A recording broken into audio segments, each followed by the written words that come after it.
Assalamualaikum warahmatullahi wabarakatuh. Perkenalkan, nama saya Nur Maimana, asal Menara Barat Sawah, kampus Tai Hasan Jufri Bawean, Prodi Hukum Ekonomi Syariah. Di sini saya akan menjelaskan mengenai 4 tema makalah yang sudah saya pelajari sebelumnya dalam mata kuliah pengantar filsafat. Dan video ini dibuat juga untuk memenuhi tugas pada hari Kamis 26 Oktober 2023 pada mata kuliah pengantar filsafat bersama dosen pengampu yakni Bapak Badrul Hesam MPD. Berikut penjelasan dari saya.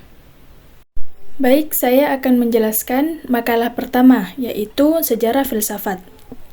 Pada makalah tersebut, poin pertama dijelaskan tentang pengertian filsafat, yaitu berasal dari bahasa Yunani yang pertama berarti philos yang artinya cinta, dan sophos yang artinya kebijaksanaan yang berarti cinta pada kebijaksanaan. Selain itu, di makalah juga dijelaskan makna filsafat dari beberapa pakar ataupun ahli, di antaranya dari Ali Al-Mudhafir, Harun Nasution, dan Walter Kaufmann, Berling, dan Korn Verhoeven, yang dapat disimpulkan bahwa filsafat adalah pengetahuan dan penyelidikan menggunakan akal budi mengenai sebab asas hukum dan sebagainya, dengan tujuan agar manusia menjadi lebih terdidik dan memiliki pengetahuan serta mampu menilai hal-hal di sekitarnya secara objektif. Kemudian, pada poin kedua, sejarah perkembangan filsafat. Filsafat ada sejak abad ke-6 sebelum Masehi, yaitu pada masa Yunani, di mana pada masa tersebut kepercayaan masih terikat dengan tradisionalisme. Kemudian masuk pada masa pertengahan yang diawali dengan lahirnya filsafat Eropa. Masa ini masih sama dengan masa Yunani, yang masih dipengaruhi oleh kepercayaan tradisional. Kemudian yang ketiga, masa abad modern, yaitu masa pemikiran filsafat berdasarkan pada akal pikiran dan juga pengalaman. Kemudian yang terakhir adalah masa abad dewasa, atau yang lebih dikenal dengan masa filsafat kontemporer, yang lebih memperhatikan kepada bidang bahasa dan juga pada bidang sosial. Kemudian pada makalah yang kedua, yaitu sumber ilmu pengetahuan, di mana poin pertama yaitu definisi sumber ilmu pengetahuan, yang mengacu pada berbagai jenis sumber yang menyediakan informasi, data, atau pengetahuan yang digunakan oleh manusia untuk memahami dunia di sekitarnya. Hal tersebut termasuk yang dapat memberikan wawasan, fakta, atau pemahaman tentang berbagai aspek kehidupan, alam, dan masyarakat. Kemudian, sumber-sumber ilmu pengetahuan meliputi beberapa hal, yaitu yang pertama, pengamatan pribadi, kedua, validasi dan keandalan, ketiga, pengembangan pemahaman, keempat, inovasi penelitian, dan yang terakhir adalah pendidikan.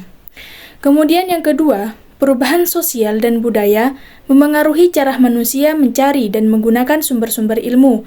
Hal tersebut memiliki dampak yang signifikan terhadap cara manusia mencari dan menggunakan sumber-sumber ilmu, yang mencerminkan perubahan dalam nilai-nilai norma, teknologi, dan tatanan sosial. Beberapa cara perubahan sosial dan budaya memengaruhi hubungan manusia dengan sumber-sumber ilmu, di antaranya akses informasi, kecepatan penyebaran informasi, dan kecenderungan berbagi pengetahuan. Hal-hal tersebut dapat memengaruhi perubahan sosial dan budaya pada hubungan manusia dengan sumber-sumber ilmu.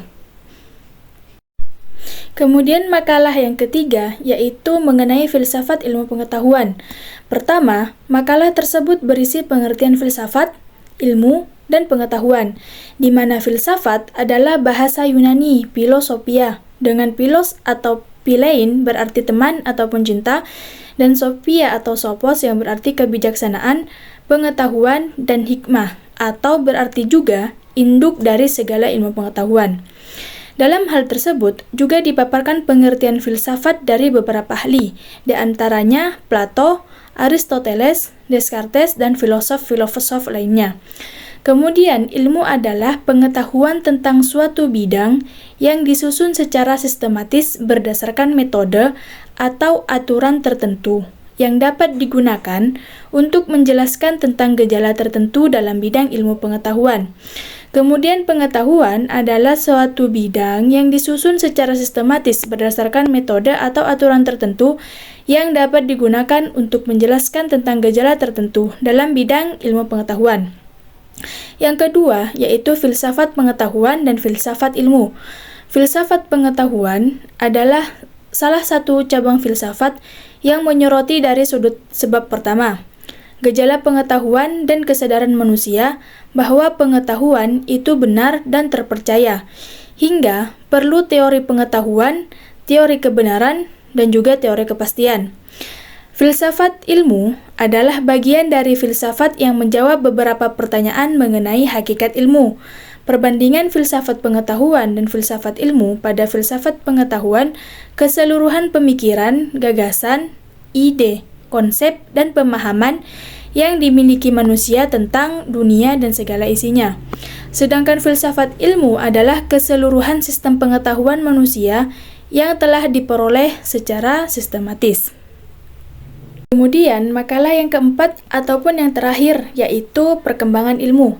Dalam makalah tersebut dijelaskan tentang pengertian filsafat ilmu, yaitu pemikiran reflektif terhadap persoalan-persoalan mengenai sifat dasar landasan ilmu yang mencangkup konsep-konsep pangkal, anggaran-anggaran dasar, asas-asas permulaan struktur-struktur teoritis, dan ukuran-ukuran kebenaran ilmu.